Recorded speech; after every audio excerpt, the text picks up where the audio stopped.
Welcome to another enlightening episode of Swadesi Startups Speaks, where we dive deep into the thriving ecosystem of Indian startups.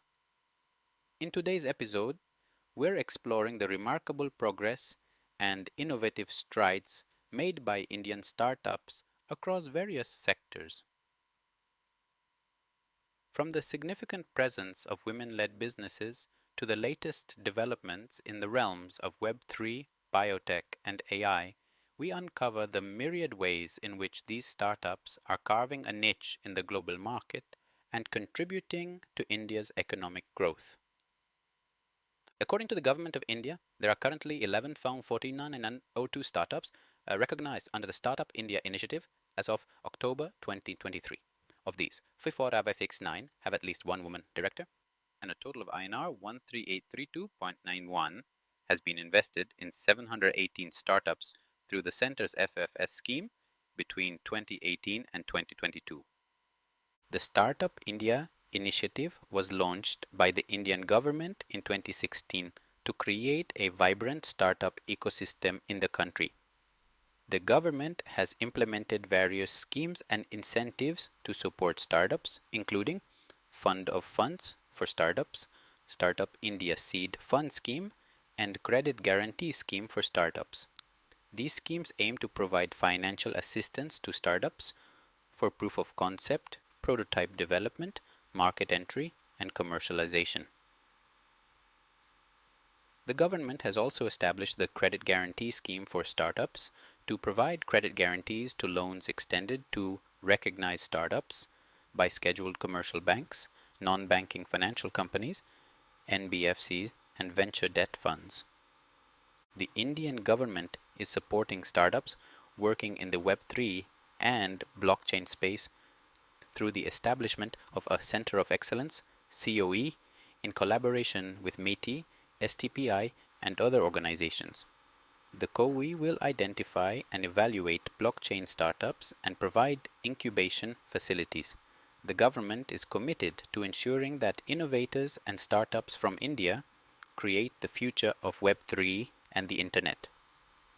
Additionally, the IT Ministry has initiated a program called Future Skills Prime to explore the use cases of blockchain and has trained over 1,000 government officials in the technology.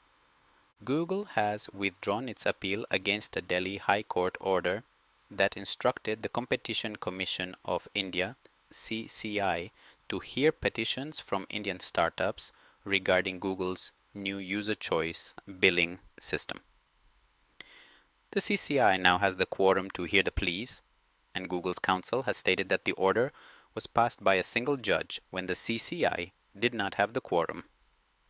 This is a major win for app developers and startups in India.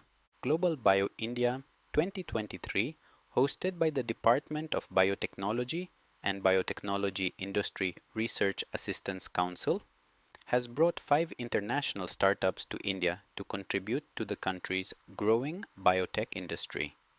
The startups will help solve global challenges and contribute to the sector's growth, which aims to reach $150 billion by 2025 and $300 billion by 2030.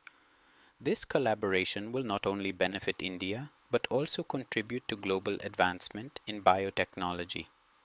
Sarvam AI, a 5-month-old startup in the generative AI space, has raised 41 million in Series A funding led by Lightspeed Venture Partners, with participation from Pix Mvitin Partners and Kozla Ventures. The funds will be used to build a full stack for Gen AI, including research-led innovations in custom AI model training and an enterprise-grade platform for authoring and deployment. The generative AI market in India is expected to grow from 1.1 B in 2023 to over 17 B by 2030 at a CAGR of 48%. 2 Indian women-led AI startups, Fundamento and Metashop, have received equity-free cash grants of $100,000 each and mentorship support from Google's Women Founders Fund. The startups aim to automate customer inquiries and create photorealistic 3D assets using AI, respectively. The fund is part of Google's initiative to support female entrepreneurs in the Asia-Pacific region and help them grow their startups globally. The Karnataka government and CECAMP have announced phase 2 of their innovation program to support agri-tech startups. The program will provide funding of up to Rs 50 lakh and support with field trials to help startups scale up and address specific problem statements in the agri and allied sectors. The program aims to mitigate farmer suicides, fight climate change, and improve crop productivity. Finance Minister Nirmala Sitharaman urged industry leaders to collaborate with startups to strengthen India's manufacturing sector, leveraging new technologies and the country's fast-growing economy. She highlighted the potential of the domestic market and the need to focus on innovation, citing a record number of patents filed by startups. The government is providing a supportive environment for innovation and technology, and Western companies may look to invest in India to escape slowdowns in their home countries. As we wrap up today's episode of Swadesi Startups Speaks, it's clear that the Indian startup scene is not just surviving, it's thriving, innovating, and leading. With each story, we see the immense potential that lies within India's borders, from empowering women in leadership roles to breaking new ground in technology and biotech. The future looks bright for Indian startups, and we're excited to see where their journey takes them next. Stay tuned for more inspiring tales from the heart of India's startup world in our upcoming episodes. Thank you for joining us, and keep supporting our homegrown talents.